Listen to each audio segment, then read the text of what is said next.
Hello అందరికీ welcome back to my YouTube channel. ఇవాళ ఇంకో మంచి స్నాక్ రెసిపీ తోటైతే స్వీట్ రెసిపీ అండి ఇది. చాలా బావుంటుంది. మా ఇంటి పాలపోలీలు అనుకోండి. ఇంకా ఎలా చేస్తారో నాకు తెలీదు. మా అత్తయ్య గారు ఎలా చేస్తారు, నేను ఇలా ట్రై చేస్తాననమాట. చాలా బావుంటుంది. చాలా సింపుల్‌గా అయిపోతుంది. మంచి స్వీట్ క్రేవింగ్స్ వచ్చినప్పుడు ఇలా చేసుకొని తింటే మాత్రం ఫేవరెట్ అయిపోతదనమాట ఈ స్వీట్ అయితే.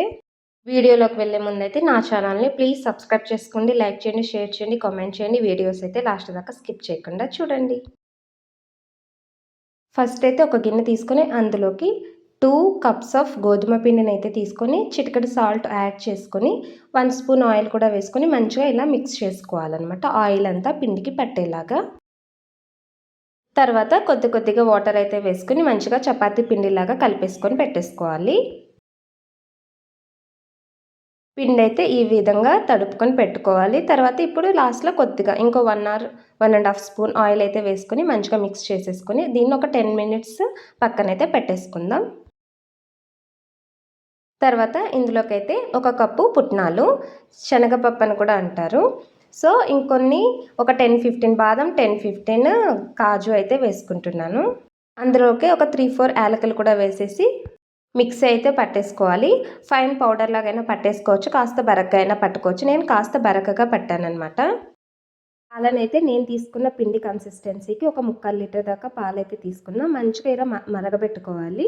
మరుగుతున్నప్పుడు ఈ పిండినైతే వేసుకొని మంచిగా మిక్స్ చేసుకోవాలి. లేదంటే ఉండలు కట్టేస్తదనమాట. నాన్ స్టాప్‌గా మిక్స్ చేసుకోవాలి.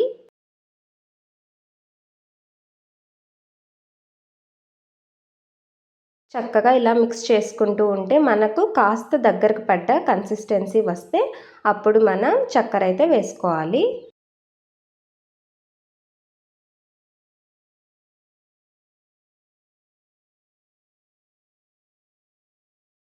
చూడండి కలుపుతున్న కొద్దీ మంచి ఫ్లేవర్ తోటి మంచి కన్సిస్టెన్సీ బాగా వస్తుంది కదా! థిక్‌గా కూడా వస్తుంది. నేనైతే 1, 2 స్పూన్స్ నెయ్యి కూడా వేసుకొని మంచిగా మిక్స్ చేసుకుంటున్నా. ఇప్పుడైతే మంచిగా ఉడికిపోయిందన్నప్పుడు ఒక కప్పు షుగర్‌నైతే వేసుకొని మంచిగా మిక్స్ చేసుకోవాలి.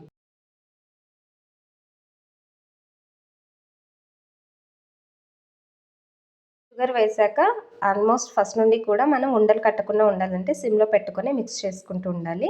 షుగర్ వేశాక అస్సలు ఫ్లేమ్‌ని ఎక్కువ మీడియం ఫ్లేమ్‌లో అస్సలు పెట్టకూడదు. ఎందుకంటే విరిగిపోతాయి పాలు కాబట్టి. సో, మనకు కావాల్సిన కన్సిస్టెన్సీ మంచిగా ఉడికిపోయి బాగా వచ్చేసింది. సో, దాన్నైతే పక్కన పెట్టేసుకుందాం. ఇప్పుడైతే స్టవ్ మీద గిన్నె పెట్టేసుకొని అందులోకి పూరీలు చేసుకోవడానికి ఆయిల్ అయితే వేసుకుందాం తగినంత.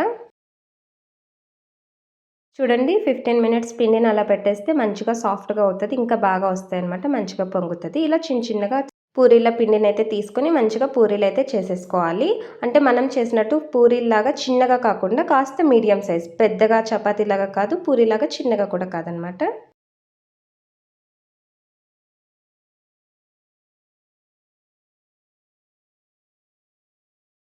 చూడండి ఇక్కడ ఎలా అయితే నేను చేస్తున్నానో ఈ సైజ్ అయితే ఉండాలి. మందం కూడా ఎక్కువ ఉండకూడదు.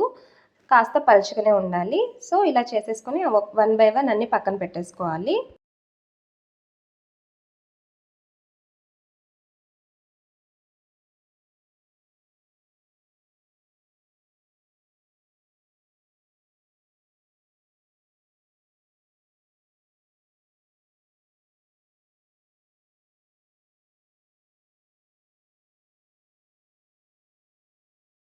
చూడండి పూరీలైతే రెడీ అయిపోయినాయి. నేను తీసుకున్న పిండికైతే ఒక 10 దాకా వచ్చాయి పూరీలు.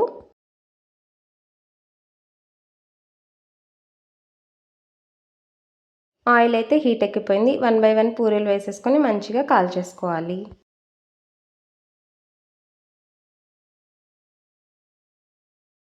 సింపుల్‌గా అయిపోతుంది. చాలా టేస్టీగా ఉంటుంది. ఖచ్చితంగా ఇలా ట్రై చేసి చూడండి ఒకసారి. బాగా నచ్చుతది. పిల్లలు కూడా చాలా ఇష్టంగా తింటారనమాట. సో, పూరీలనైతే వన్ బై వన్ వేసేసుకొని మంచిగా ఫ్రై చేసేసుకొని పక్కనైతే పెట్టేసుకుందాం. కాస్త పూరీలు గోరువెచ్చగా ఉన్నప్పుడే ఇంకా మనం చేసుకుని దీనికి స్టఫింగ్‌కి చేసుకున్న లిక్విడ్ కూడా గోరువెచ్చగా ఉన్నప్పుడే మనం దీన్ని కలిపేసుకోవాలి. చల్లగా అవ్వకూడదు. ఒక పక్క చేసుకుంటే ఒక పక్కన దాన్ని పెట్టేసుకొని వేసుకోవచ్చు. నేను చూపిస్తాను ఎలా అనేది.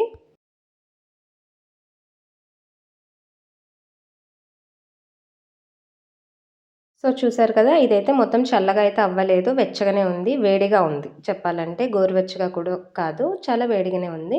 సో పూరీలు కూడా మంచిగా కాస్త వేడిగా ఉన్నప్పుడే ఇలా చేసేసుకోవాలనమాట. దీని కింద కూడా వేసుకోవాలి సిరప్ అయితే. ఇలా మంచిగా వేసేసుకొని 1 బై 1 పూరీలనైతే 1 బై 1 పైన పైన పెట్టేసుకొని మంచిగా మధ్యలో అంతా దీన్ని వేసేసుకొని పెట్టేసుకొని మంచిగా తినేయడమే. రోల్స్ కావాలంటే రోల్ కూడా చేసుకోవచ్చు. లేదంటే ఇలాగైనా పెట్టుకొని తినేయొచ్చు. లాస్ట్‌లో దీని మీద కింద మొత్తం అంతా ఇలా వేసుకొని ఒక 10 మినిట్స్ అలా ఉన్నామంటే మంచిగా ఊరుతదనమాట. చాలా టేస్టీగా ఉంటుంది. ఖచ్చితంగా ట్రై చేయండి. సో, ఈ స్వీట్ రెసిపీ మీకు నచ్చిందనే అనుకుంటున్నాను. నచ్చితే కామెంట్ చేయండి. నా ఛానల్‌ని సబ్స్క్రైబ్ చేసుకోండి. ఖచ్చితంగా వీడియో స్కిప్ చేయకుండా లాస్ట్ దాకా చూడండి. మరో మంచి వీడియోతో మీ ముందుకొచ్చేస్తాను. Bye bye. నా ఛానల్‌ని అయితే సబ్స్క్రైబ్ చేసుకోవడం మర్చిపోకండి. షేర్ చేయండి, లైక్ చేయండి, కామెంట్ చేయండి. వీడియో స్కిప్ చేయకుండా లాస్ట్ దాకా చూడండి. బాయ్.